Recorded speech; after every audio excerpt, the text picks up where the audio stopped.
varier ses activités pour une meilleure gestion de notre glycémie.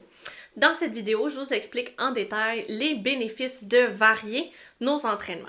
Avant de commencer, je me présente, mon nom c'est Caroline Venn, je suis kinésiologue spécialiste en conditions de santé chronique. Puis ma mission avec Diabète Drummond, c'est vraiment de vous partager mes connaissances sur l'activité physique et de vous aider à mener un mode de vie actif. Donc, si on y va avec les bénéfices de varier son entraînement, on a tendance à croire qu'il faut y aller le tout pour le tout. Si je veux commencer la course à pied, il faut que je fasse juste de la course à pied. Si je veux commencer le vélo, je fais juste du vélo. Peu importe. Mais de varier nos entraînements, ça permet de diminuer notre risque de blessure. Donc, si on parle de la course à pied, du vélo, des activités qui sont cycliques et donc beaucoup de répétitions du même mouvement, de varier mes activités, ça va me permettre de diminuer mon risque de blessure par surutilisation d'une articulation ou peu importe. Ça nous permet également de nous assurer de garder le plaisir à l'entraînement. Donc, des fois, quand on fait trop d'une chose, on finit par se tanner. Puis le danger du fait de se tanner de cette activité-là, c'est de devenir sédentaire et d'arrêter de pratiquer l'activité. C'est quelque chose qu'on voit chez les jeunes qui pratiquent, qui font de la surspécialisation dans un sport X, puis que, au fur et à mesure que la vie avance, éventuellement, pour peu importe la raison, ils arrêtent de pratiquer ce sport-là. Là, on se retrouve avec plus rien parce qu'on retrouve plus le même bénéfice que ce sport-là où on s'est tellement tanné de bouger avec ce sport-là que là, on n'a plus envie de rien. Puis là, par la suite, on peut développer des problèmes de santé liés à cette sédentarité-là. Ensuite de ça, ça nous permet d'augmenter notre fréquence de pratique d'activité physique, ce qui est extra pertinent pour les diabétiques, étant donné qu'on veut laisser un maximum de 48 heures entre nos activités pour avoir une meilleure gestion de notre glycémie.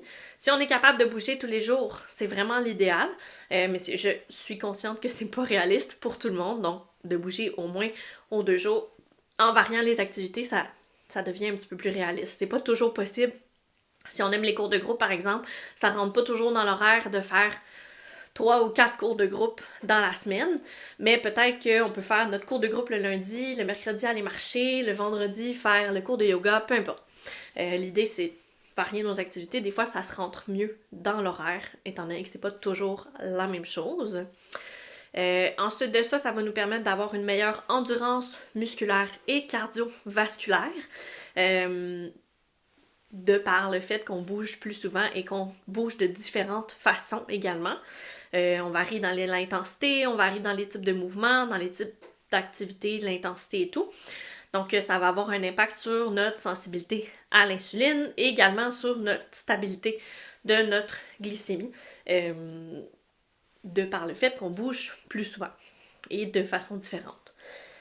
Ça permet également de diminuer les facteurs de risque de maladies cardiovasculaires de par le fait qu'on améliore notre endurance musculaire cardiovasculaire également. Au niveau des facteurs de risque de la maladie cardiovasculaire, c'est quand même assez fréquent comme complication du diabète. Le fait de faire du diabète, c'est en soi un facteur de risque de la maladie cardiovasculaire. Donc, si on peut diminuer autant que faire se peut des facteurs de risque sur la fameuse liste, ça vaut la peine de l'essayer. Puis finalement, j'en ai un petit peu parlé, mais j'y reviens quand même un petit peu plus précisément. Ça permet de maintenir sur le long terme notre mode de vie actif, étant donné qu'on a moins de risque de se tanner, on a moins de risque de se blesser. Ça nous permet d'être plus adaptable, plus flexible dans notre pratique, ce qui sont tous des éléments importants et qui font partie intégrante d'un mode de vie actif sur le long terme. Donc, si je résume les différents bénéfices de varier nos activités pour la gestion de mon diabète, premièrement, ça me permet de... ça n'a pas nécessairement un lien avec le diabète, mais c'est pertinent quand même de diminuer mon risque de blessure. Ça me permet d'éviter de me tanner et donc de pratiquer mon activité sur le long terme. Ensuite de ça, par rapport plus spécifiquement au diabète, ça permet d'augmenter ma fréquence de pratique d'activité, ce qui va avoir un impact sur ma glycémie parce qu'on veut bouger maximum aux 48 heures chez les diabétiques.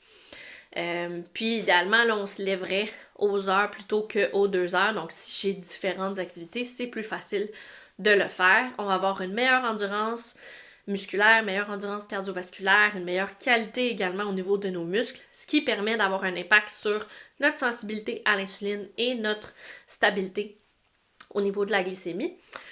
Puis dernièrement, le maintien sur le long terme, autant de l'habitude de vie que des bénéfices de l'activité physique. Donc, si vous avez appris quelque chose avec cette vidéo-là, qu'il y a quelque chose qui vous a surpris, je vous invite à l'écrire en commentaire. Si vous avez pensé à quelqu'un qui bénéficierait de regarder cette vidéo-là, envoyez-lui, partagez-lui la vidéo. Puis, dernièrement, si vous aimez recevoir des conseils sur vos habitudes de vie en lien avec votre diabète, je vous invite à vous abonner à la chaîne YouTube de Diabète Drummond et à cliquer, si possible, sur la petite cloche à côté, ce qui va vous permettre de recevoir des alertes lorsqu'il y a une nouvelle vidéo de publier. Donc sur ce, moi je vous souhaite de passer une belle journée et on se revoit dans une prochaine vidéo.